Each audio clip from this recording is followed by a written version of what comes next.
Let's get salty! Everyone, good morning, everybody. We have another Whizbang's Workshop card review. It's 2 a.m., although I have recorded this early, thankfully. Thank you to Blizzard, but I'm gonna have to check if the cards are revealed in time so I can actually post the video. So either way, I'm still up early, but at least I can have some energy in the video. But anyways, we have an epic, a rare, and a brand new neutral legendary to go over that does look pretty darn insane. I think it'll see play. We'll go over all the cards. If you want to win these cards, we have a giveaway going on. That thumbnail there, that video, it's linked in the description below, where we're giving away 3 mega bundles, 2 regular pre-orders out of my pocket. To enter that giveaway, like and comment in that video. Link to the description below. Did I say that twice? Probably. I don't know. I'm crazy. Every 1,000 subs we get until all the cards are revealed, we'll add another mega bundle. So hit that sub button. Make me go broke. So starting off with the rare that's been revealed. Love the artwork on this card. It is beautiful. The Origami Crane, a 4 mana, 4/1 beast, and it has Taunt, Battle Cry. Swap health with another minion. So we saw the Origami Dragon, I think, yesterday, that swaps stats. This one is just health. So they've got like a big minion on the board, like an 8/8 giant.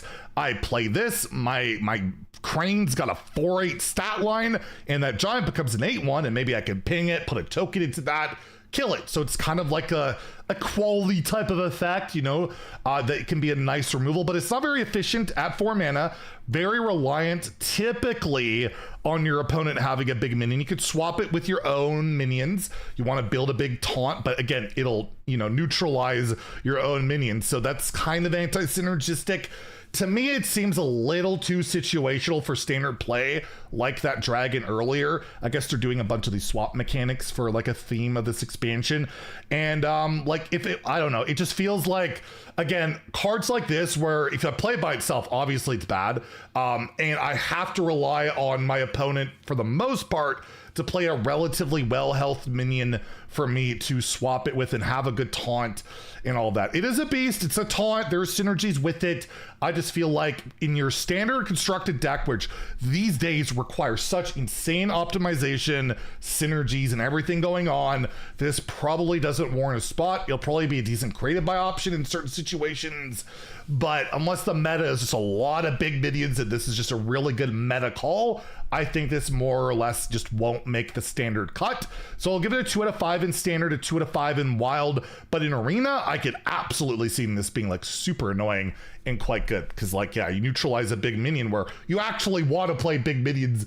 I kind of want to make a whole video talking about the removal problem in Hearthstone, where you play a giant minion, if it doesn't do anything, it just dies. Every removal is so efficient, so cheap these days, that a card like this is almost rendered obsolete right out the gate. So yeah, I don't see it seeing meta play unless the meta really calls for it. Next, we have a card that was named after me. It's named after me. It's the Nostalgic Clown, a 5 mana, 6/5 neutral epic. It has a miniaturize Battle Cry. If you played a higher cost card while holding this, deal 4 damage. So you have to have this card in your hand and then play a card that's, you know, 6 mana or more, unless this has been discounted, and then, you know the deal. So that'll allow you to deal 4 damage. It's basically a 5 mana fire elemental that can go face, it can hit a minion, but the upside obviously is you get the mini. The mini is a 1 mana 1/1 with the same text. So unless you're rogue, you're playing a card that costs more than 1 probably, and it's easy to activate. Rogue's gonna struggle with that since all their cards cost 0. Haha, see what I did there? Anyways, that's where the card gets scary. This could be really good. You have this 1 mana 1/1 that deals 4. I guess play rogue, shadow step it, breakdance it, bounce it a lot and deal 4 and 4 and 4. Could get it back with Geppetto and deal 4, 4, 4, 4.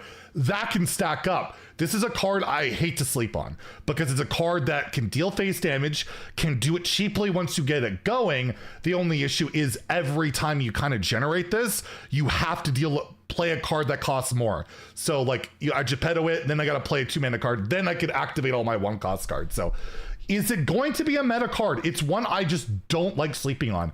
It gives me like those vibes of like Shadowcaster Dane shenanigans, where he would do all those crazy combos and dealing damage a bunch. And maybe you can do that with this card, with the synergies going on. In Wild, you could also do like Bran with the little token and do a lot of damage, where there's already a lot of Spear to the Shark style shenanigans going on in that format. Maybe this goes into a Wild Spear to the Shark deck and deals a bajillion damage too. We'll have to wait and see.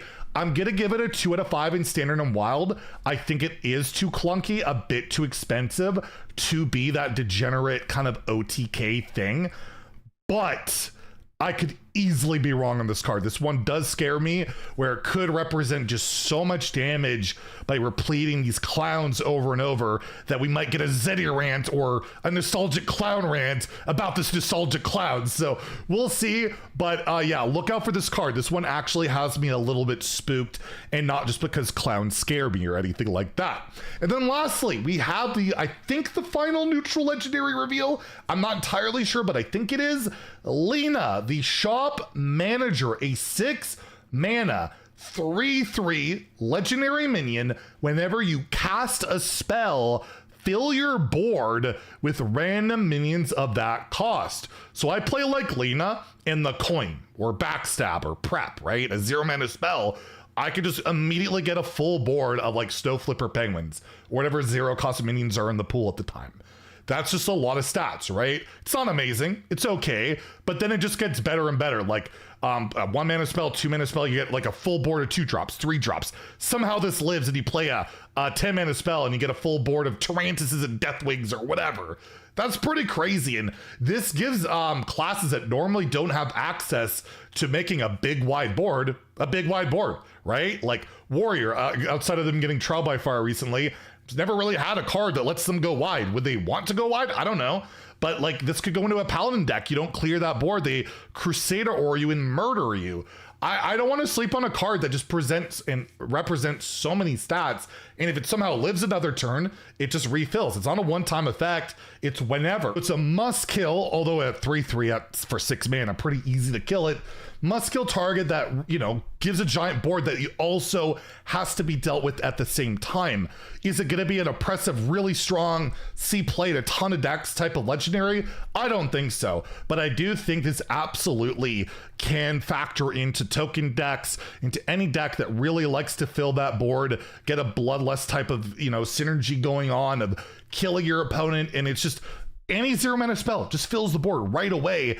I don't think it's that bad. I think it sees play in certain decks, and they also reveal the signature of it. That's right, they're revealing the signatures as we go along. So that's what the signature for Lena looks like. It looks really, it looks really cool. So that's one to look forward to. And you'll note this expansion has like different signature borders than normal. So it looks like maybe each year they'll update it a little bit, but regardless, there's a signature for it. What do I rate it? I think it's a 3 out of 5 in Standard. I think certain decks will utilize it. It's just kind of crazy to have that full board in any class that isn't like what Mad Summoner or the good achievement card that would also fill your opponent's board. So yeah, not nearly as good. So 3 out of 5 in Standard, 2 out of 5 in Wild, where again, probably way too slow. And the classes that want to do that stuff have like a million options. So there we go. Those are the card reveals for now. I think there's 2 more set reveals later today. So stay tuned for that. If you enjoyed the video, please like, subscribe. Have a great day and stay salty, my friends.